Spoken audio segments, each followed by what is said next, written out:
Military families in Kentucky prepare to welcome home loved ones from overseas. The plan was to have a reception for them, and then those soldiers would be reunited with their families and friends. At the same time, at a small Canadian airport,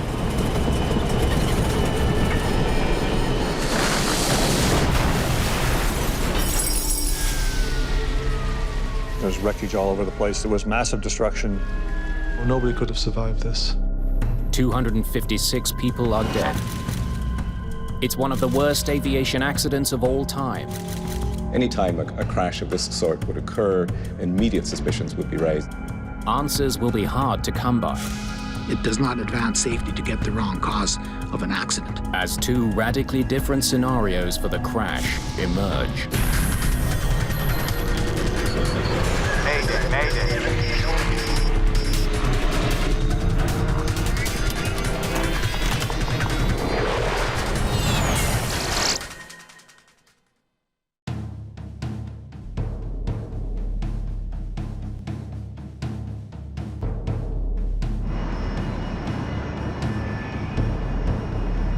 Arrow Air Flight 1285 is nearing the end of a 10,000-kilometer journey from Egypt to the United States. The DC-8 is on its way to Fort Campbell, Kentucky, via Germany and Newfoundland. On board are 8 crew members and 248 passengers. Most of them are US soldiers with the famed 101st Airborne Division, the Screaming Eagles. That division fought through World War II, through D-Day and the Battle of Normandy, dropped in behind the German lines, has really marked its place in history. I think everybody who serves in that division has a special loyalty and a special feeling about the division and being part of it. They had been in the Sinai for 5.5 months. So I'm sure they were anxious to get back to friends and family and to enjoy the holidays. To bring the soldiers home, the military has hired the charter carrier Arrow Air. It was not unusual to do that back in the 70s and 80s, where the government would contract with the civilian airlines to transport troops in and out of the country. At 5:30 in the morning, the Douglas DC-8 lands at Gander International Airport on the eastern edge of Newfoundland, Canada. They had to refuel in Gander before they could complete the flight into Fort Campbell, Kentucky. Okay, guys, I'd like to be refueled, checked, and wheels up in 90 minutes. Roger that. Captain John Griffin has been an Arrow Air pilot for 4 years. He's also a flight instructor for the airline. First Officer John Connolly will be at the controls when Flight 1285 leaves Gander. Mike Fowler, the flight engineer, monitors the aircraft's mechanical systems.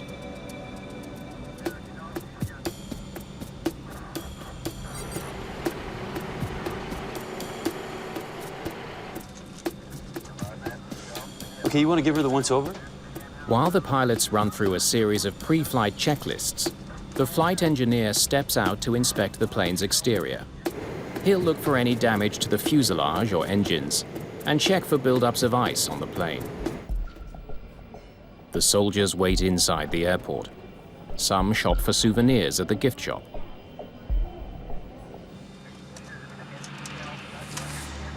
Anything? Okay. Roger that.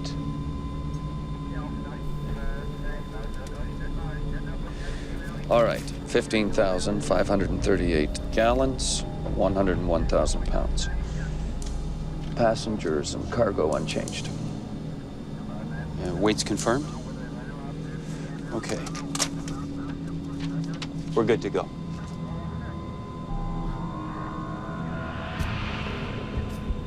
That puts us here. Rotation is 144 knots. Yeah, that looks good.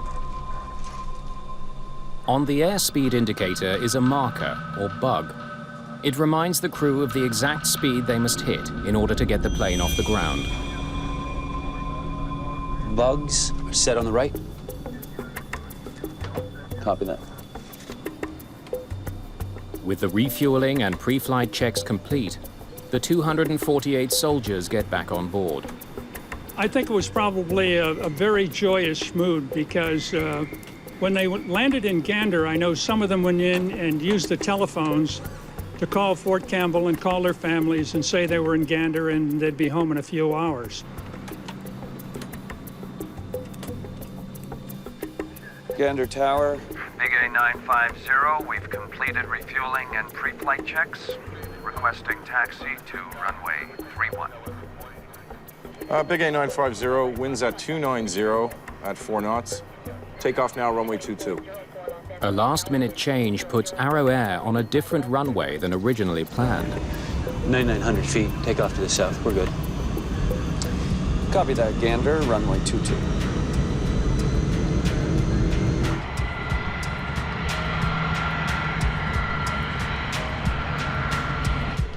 Big A 950, you are cleared for takeoff. Merry Christmas.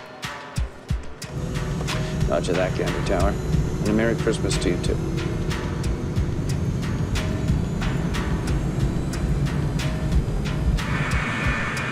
The DC-8 accelerates to takeoff speed. 80 knots. Check.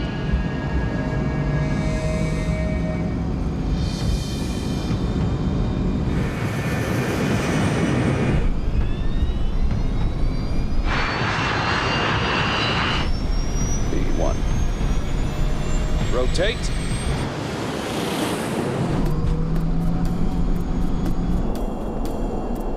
Arrow Air 1285 lifts off from Gander Airport at 6:46 a.m. But just seconds later, She's flying like a pig.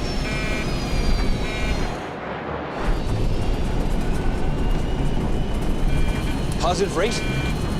Negative.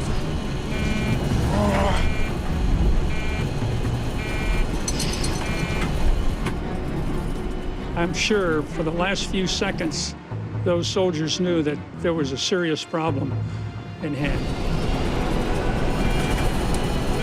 What's your altitude? Pull up.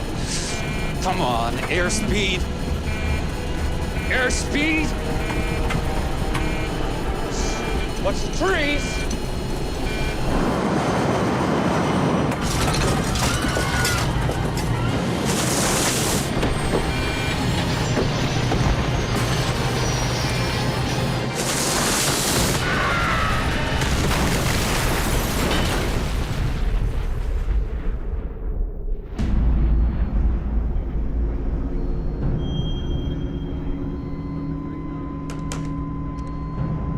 Yes, Aero 1285 is down, just off runway 22. Estimate 2,000 to 4,000 feet. at the small airport in Gander, Newfoundland, emergency crews race to the crash site. It's a field of wreckage, bodies, and personal effects. Thousands of liters of jet fuel are feeding a massive blaze. It didn't look like aircraft. It was just probably a 30-foot high burning mass of metal and fuel and everything. Hey, any survivors? Canadian Air Force Captain Tom Badcock is one of the first on the scene. So as an Air Force officer, of course, I had been to numerous crashes, but this was nothing like I had ever seen in my life before. And to see the devastation and to see my basically comrades lying on the ground in pieces was, words can't describe it. Many of them had bought t-shirts saying, "I survived Gander, Newfoundland." And we found that particularly emotional. After hours of frantic searching through the charred wreckage, everyone's worst fears are realized. The crash has claimed the lives of all 256 people on board. The search for the cause of the disaster is already underway, but it will lead to controversy and ultimately to the demise of the Canadian Aviation Safety Board. For the US military, the crash of Flight 1285 in Gander, Newfoundland is a historic loss. If you take a look at the history of the 101st Airborne Division Air Assault, even in World War II, that division never lost so many people in such a short period of time as they did on December the 12th in 1985 in Gander. The Canadian military sets up a security perimeter around the crash site. We controlled all access to and from the site.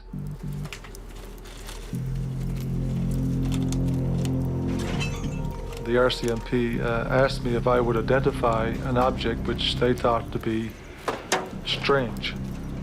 Never seen a casing like this before. And he said, does this have any kind of a chemical or a nuclear connotation? And I said, no, I have no idea what it is. The find raises suspicion about what was on the flight. Certainly it's possible that Arrow Air could have been carrying things either that it shouldn't have been carrying or that weren't on any kind of cargo manifest. David McNair is an investigator with the Canadian Aviation Safety Board. There are aircraft parts everywhere, and you immediately became aware that it was going to be hard to find things that you needed to find. McNair is joined by colleague Peter Bogue.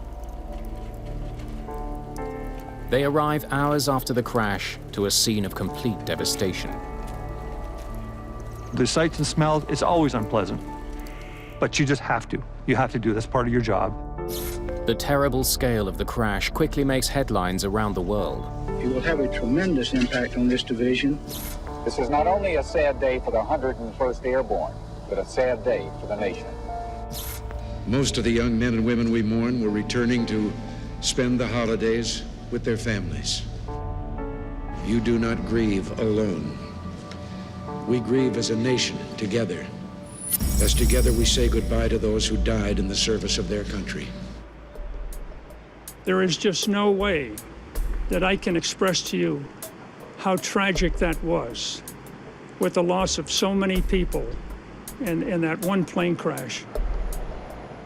The Americans were really suffering in terms of military losses just 2 years prior to the crash of the Arrow Air flight. The United States had lost a large number of soldiers in a suicide truck bombing in Beirut. So the losses, in a sense, were mounting, and although the numbers these days might not strike us as extraordinary, they certainly were extraordinary at the time. It wasn't just some assortment of soldiers, a large number of them from one of the leading American military units in the American Army. You know, all of this raised, if you like, the symbolic stakes, quite apart from the casualty toll of the loss of life that occurred. Investigators immediately interview the Gander ground crew and get some intriguing information. Morning. Did you see the flight engineer inspect the aircraft? But they did not de-ice the wings before taking off. Yeah, we picked up a little bit of ice coming in. We're good to go. Okay, thank you. Well, we were concerned about icing because the refueler witness indicated that they had picked up some ice on the approach. Coming in from the north. They turn to meteorological reports for the early hours of December the 12th. In early morning, it was very, very icy. And it had been severe freezing rain. They flew in during the time that the forecast was for icing. McNair and Bogue wonder if the crew of Flight 1285 may have made a serious error by not de-icing. They check to see what other planes flying out of Gander did that morning. There were 2 other takeoffs this morning. One de-iced, one didn't. And we noted there was one Boeing 737 that departed that picked up quite a bit of ice on its departure, and that was an indicator to us that the probability of icing accretion or ice gathering on the aircraft was quite high. But the other aircraft, a British Aerospace VC-10, had been on the ground for 50 minutes and did not de-ice. It got off the ground safely. And they took off within 2 hours of each other. Ice cannot have been the only factor in this crash. Big 8950, winds 290 at 4 knots. Takeoff now, runway 22. In search of other factors, they consider the last-minute runway change. Copy that, Gander, runway 22. Not the runway they were expecting. But they quickly conclude that the alternate runway could not have had any bearing on this crash. Runway 22 is the longest runway at Gander, so in fact it gave them the best margin for performance. Investigators examine and document the crash site, trying to determine the trajectory of the plane as it went down. This was a very heavily wooded area, and as it got closer to the ground, it started clipping the trees.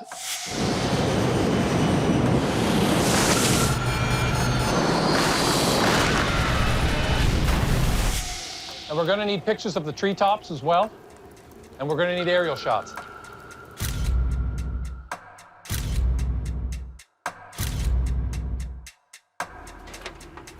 But what they need most of all is the information from the plane's 2 black boxes. They could hold the key to understanding what doomed Flight 1285. But as soon as they're recovered, McNair sees a potential problem. We were disappointed to see with such an old recorder, an old foil recorder, as they really just don't give enough information to the investigators. Well, send them off to Ottawa and we'll see what we've got. The older design of FDR engraves data on a slow-moving roll of stainless steel foil. Though the foil is fire-resistant, it can record only 4 flight parameters, such as airspeed and altitude. The newer digital flight recorders can record hundreds of parameters. All they can do is send the black boxes to the National Research Council's Flight Recorder Playback Center and hope for the best. Then, with the investigation only hours old, it takes a drastic turn.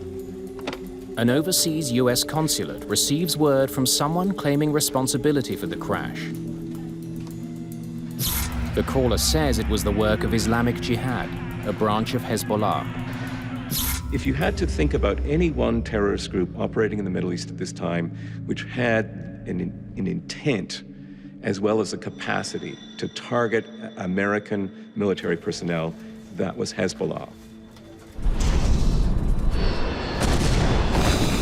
The call opens the possibility that a terrorist bomb brought down Flight 1285.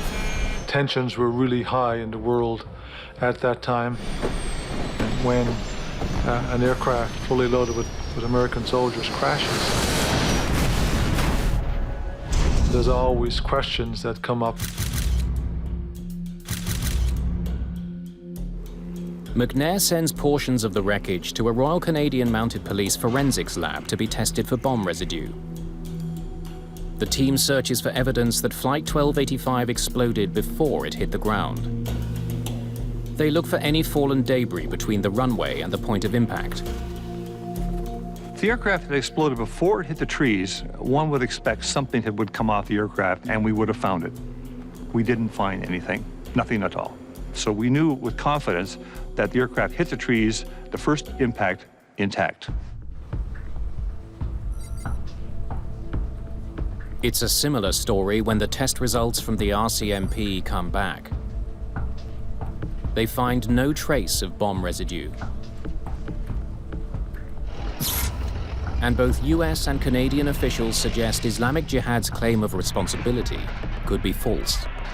One of the things that obviously benefits terrorist organizations is to spread the claim for operational responsibility very, very broadly, so to kind of boost the reputation of their organization, again, to instill greater fear. So it's difficult to separate fact from fiction. With terrorism looking less likely, investigators continue to focus on the performance of the aircraft. 35 feet, 6 inches. 4.5-degree declination. The airplane had struck some trees about half a mile from the end of the runway. And we could see a distinct pattern in the trees. Using photographs from the crash site, investigators plot the height of 378 trees to determine the DC-8's exact position as it went down. The airplane was right wing low with a nose high attitude relative to the trees.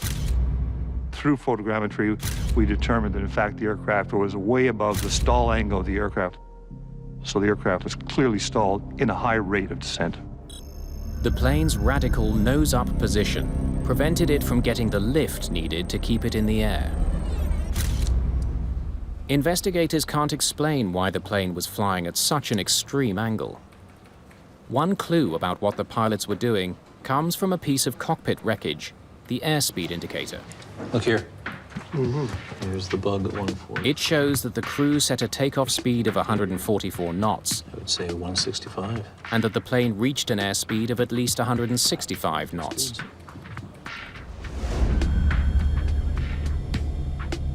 Bugs set on the right. Copy that. Investigators hope that a much more detailed picture of the pilot's last moments will emerge from the cockpit voice recorder. But they're in for a disappointment.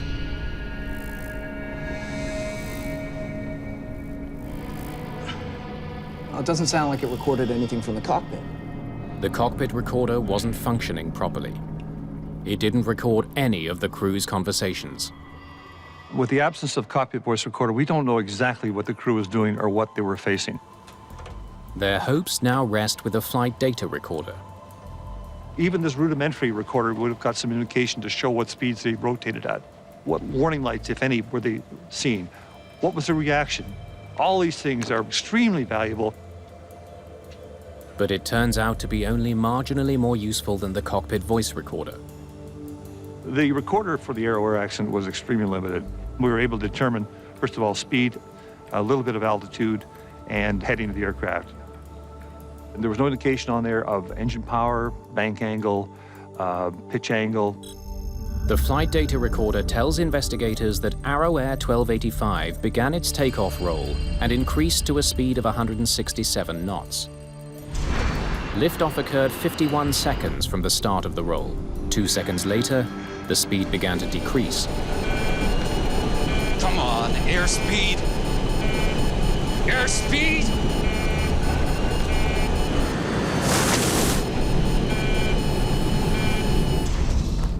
Speed dropped off very quickly, and so we knew that the aircraft was below normal flying speed. We got that much from the recorder. It tells us almost nothing. But a closer look at the flight data does reveal a potentially valuable clue. The distance needed to get to takeoff speed was longer than the pilots had planned for. We looked at the acceleration distances, and it took a little bit longer than expected. 4,300 feet, 100 knots. 6,300 feet, 144 knots. They should be lifting off now. Investigators discover that liftoff occurred some 4 seconds later, or more than 1,000 feet further than it should have. 8,000 feet, 167 knots. Extra 1,000 feet to get off the ground. Why did it take them so long? B1. Rotate. They used the full power, and we would expect them to rotate a little earlier, take off a little earlier. The longer than normal takeoff supports the original theory that ice on the wings played a role in the crash. But investigators know that can't be the whole story. Icing itself is not necessarily the only thing that happened. Accidents don't just usually have one item, they have several items. Determined to find out what else besides ice on the wings contributed to the crash, the CASB turns its attention to the plane's flaps. For the DC-8, the optimal flap setting for takeoff is 18 degrees.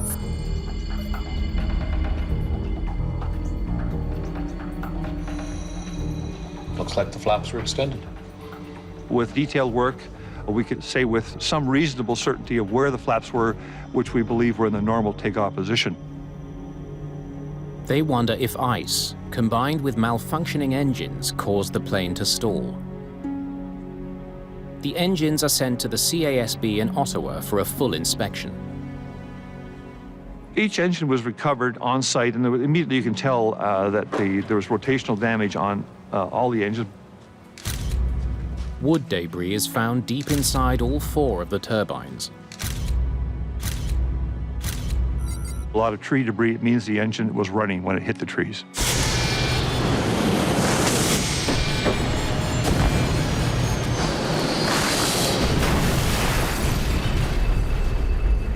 Evidence shows the DC-8 was properly configured for takeoff and that there was nothing wrong with the engines.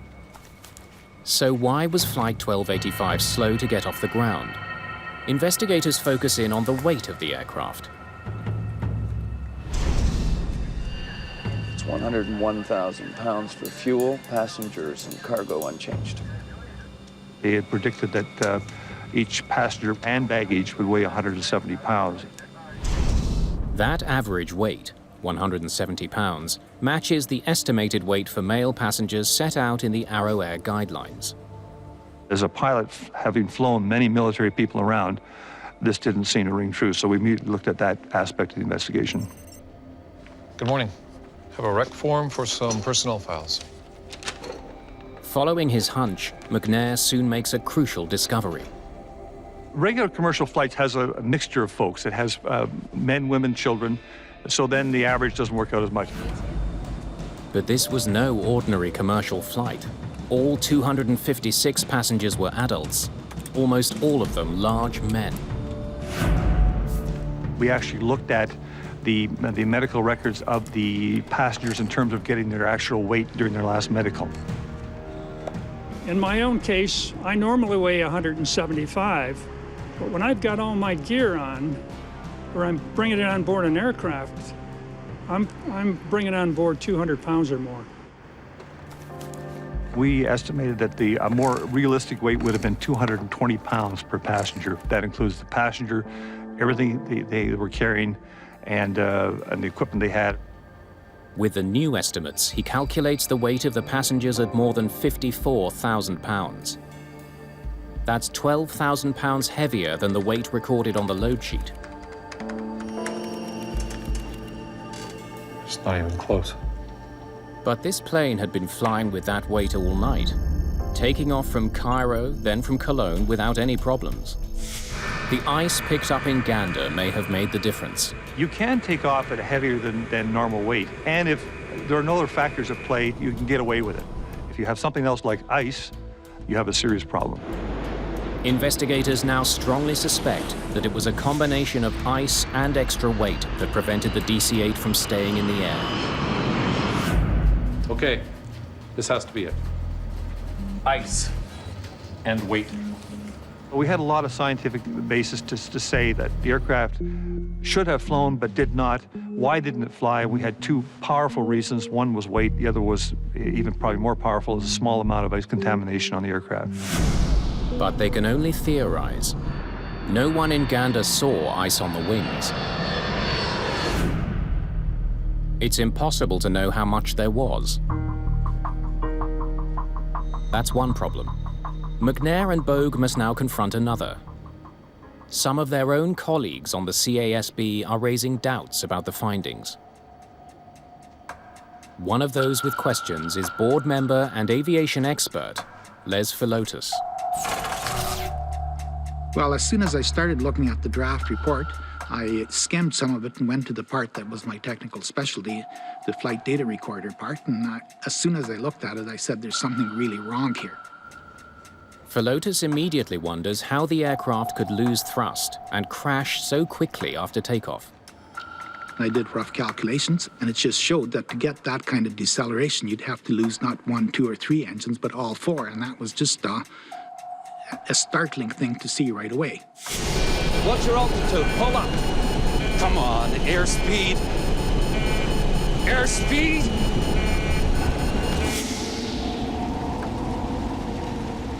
They said the aircraft would, I believe that the exact phrase was, destroyed by a fuel-fed fire.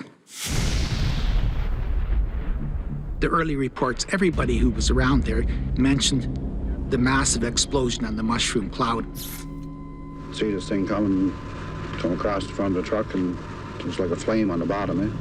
Two truckers on the highway were almost under the flight path when the aircraft passed over, and they both said they saw fire on the right-hand side. US Army officials deny there was any unreported or classified cargo on board Arrow Air 1285. But Philotas has reason to doubt that claim. When the troops' equipment was loaded on board, there were some of these big boxes. What could have been on there, and we couldn't get any answer. There was no cargo manifest, and it was another contentious question that was never settled. Not much attention clearly was paid to security procedures, and you know, this was a different time, admittedly, but still, I think the lack of security at Cairo at the airport as the soldiers came on board the Arrow Air flight for the return journey, I think anybody would have to regard it as shocking, even for their time, and it's the kind of thing that would never be allowed to happen today. Philotas joins those speculating that Arrow Air Flight 1285 was the victim of a terrorist plot. Was it Hezbollah? Did it have any kind of European connections? And the big question, but always in the back of American governmental and security authorities' minds, is there a Cold War dimension to this? Are the Soviets involved? The testimony you're about to give will be the truth, the whole truth, and nothing but the truth, so help you God, I do. Please be seated. Some now wonder if Arrow Air 1285 was at the center of the biggest global scandal of the time, the US plot to illicitly provide Iran with arms in exchange for American hostages. Arrow Air was indeed one of the airlines that assisted a covert operation that was being mounted at the time out of the Reagan White House by a famous individual by the name of Colonel Ollie North. And the Iran-Contra business was very tangled in a very peculiar covert operation. It was not a thin, tiny layer of ice on the wings. Philotas points to photographic evidence to prove his case. My colleague made a trip out to Gander and went to the RCMP photo lab there, where they had literally thousands that they took on the crash site.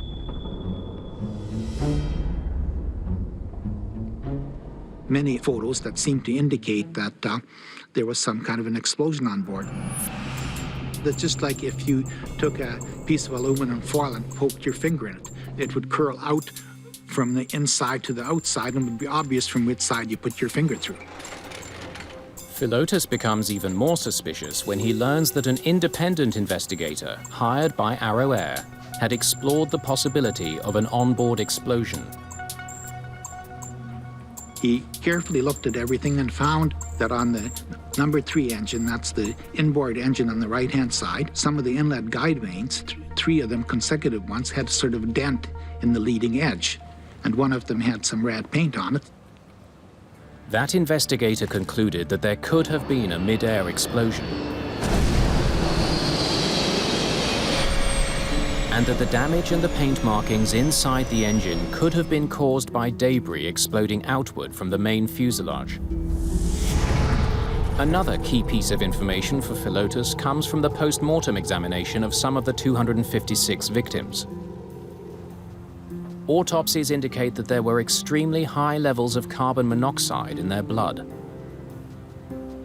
So if they have combustion products in their lungs, natural inference is that they must have breathed in some combustion products before the crash. From all this evidence, Philotas and his colleagues paint their own picture of the crash.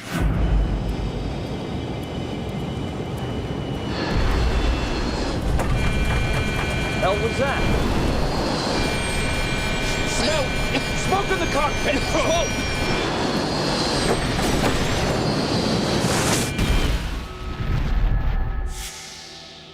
But the lead investigators, McNair and Bogue, maintain that the sabotage theories are nothing more than a sensationalist distraction. We had no indication that terrorism was a player, but we did have a lot of indication that there was an aircraft performance problem and there were icing problems. McNair and Bogue decide the only way to end all the speculation is to scientifically prove their theory that ice combined with extra weight is what brought down Flight 1285. Okay, you want to give her the once-over?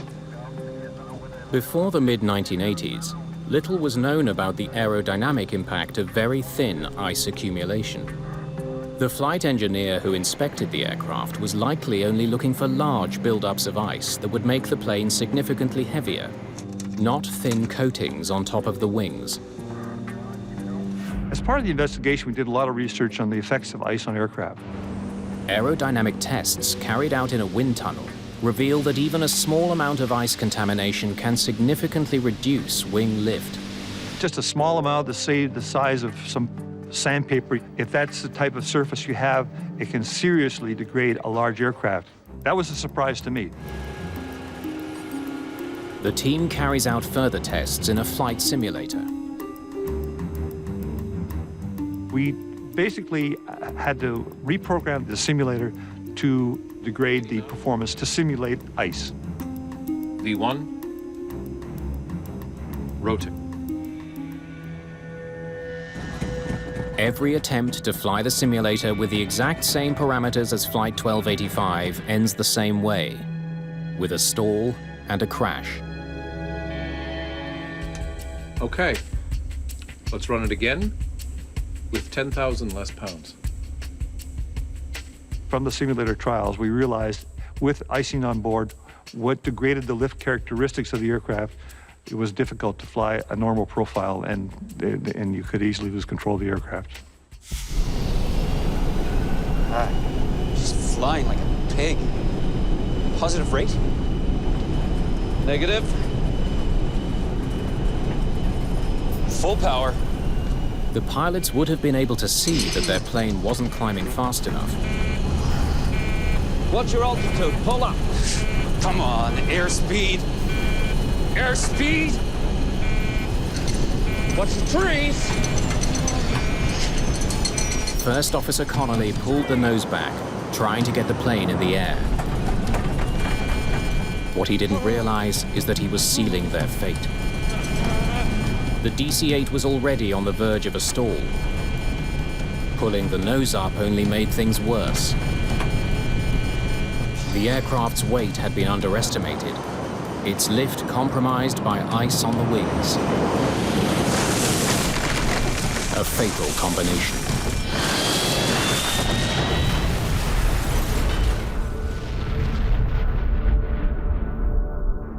If you take one of the factors out, if you take the ice out and have the same weight, maybe you won't have the accident. If you take out the heavy weight and still have the icing, maybe you won't have the accident.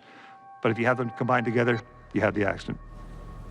As for the suspicious paint markings found inside the engine, McNair determines they came from a front-end loader used to clear debris at the crash site. As well, the extreme intensity of the fire could have caused the abnormally high level of carbon monoxide in the victim's blood. Even the truckers' accounts of pre-impact flames can be explained. If you have an airplane flying at high angle of attack, where it's in the stalled regime, typically or often you will have flame coming from the engine because of compressor stall. As for the terrorists' capability to pull off such a complex, brazen attack, there is significant doubt. Could they have done it? In terms of intent, yes.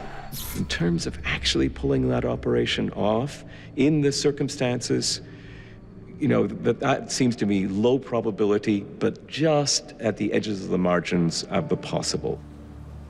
There was a lot of controversy, which we just basically had to deal with in terms of keeping on with our job, because the investigation is not an emotional issue, it's a scientific issue. So we basically had to stick with science. We didn't see any evidence of any other kind of explosion. We only saw the evidence of an explosion caused by impact and the aircraft breaking up. McNair believes his conclusion carries an urgent warning for the entire airline industry. A lot of people have a hard time believing that a little tiny bit of ice on a large wing will have a big effect, but it does. After nearly 3 years of painstaking research and investigation, the Canadian Aviation Safety Board is ready to release its report.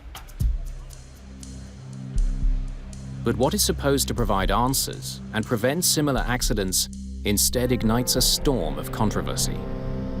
The ice theory is flat out wrong. CASB investigators believe they have a convincing report that explains the complex cause of the crash of Flight 1285.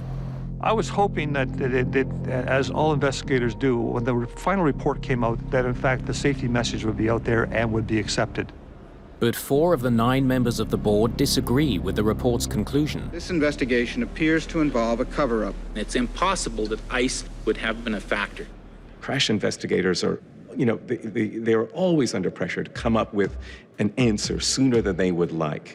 And sometimes, depending on the intensity of that pressure, it can perhaps create crash investigations which are less than satisfactory. The dissenters take the unprecedented step of releasing their own minority report, citing an onboard explosion as the cause. We had an extremely difficult time in putting out our dissenting report. We were given a very restricted time, and then there was an attempt to suppress it. I was asked the question outright, well, what do you want to do? Do you want to try to save your job, or do you want to get the truth about this accident? My answer was, well, I want to save my job by getting at the truth. It was quite unusual to have a dissenting report written with photographs. I don't see merit in it. I totally don't understand why it was issued in the first place. Why would you come up with this? What's the scientific basis for it? There is no science. Okay, look. Paint transfer means nothing. The crew blood samples means nothing. The pedaling is meaningless. Therefore, you have no evidence of terrorism. This proves nothing. In this particular case, of course, what we had was an extraordinary outcome where you have a majority and a minority report which are deeply divergent and which raise very different kinds of pictures about what the outcome of this crash would be. I think it's very tough for families and friends not to have final closure on something. There was really no definitive answer to what caused that crash. If I was a family member, I'd have questions too. But on March the 10th, 1989, while the controversy continues to swirl, there's tragic evidence that McNair and Bogue's message has not been heard. In Dryden, Ontario, in wintry conditions, the crew of a Fokker F-28 elects not to de-ice. Just seconds after takeoff, the plane cannot achieve sufficient lift to stay airborne. The accident was almost identical to Arrow Air 1285. The airplane hit the tree canopy intact. After that, it exploded because, in fact, it hit the ground with a lot of fuel on board. The crash kills 24 of the 69 people on board. It was pretty clear from Dryden that icing or snow may have been a factor in this as well. If only the investigators' warning had been heard, the tragedy in Dryden may never have happened. The fact that there was a lot of controversy around this investigation was very unfortunate because basically it took away from the safety message. Aircraft, like the DC-8, are very vulnerable to icing contamination. That message was lost because of the controversy in the bomb theory. But those who held firm to the bomb theory stand by their actions. It does not advance safety to get the wrong cause of an accident. The real safety message is that you have to get at the truth, and the truth and the facts of this accident were never finally established. The controversy over this investigation spelled the end of the Canadian Aviation Safety Board. It was scrapped and later replaced with a new, better regulated agency. We learned a lesson that cost a lot of people their lives, and that lesson didn't get passed on to other people, and other people lost their lives. That's the sad part for me. I know in my own case, if I really didn't know all the answers and I had lost someone in that terrible crash, I wouldn't be satisfied.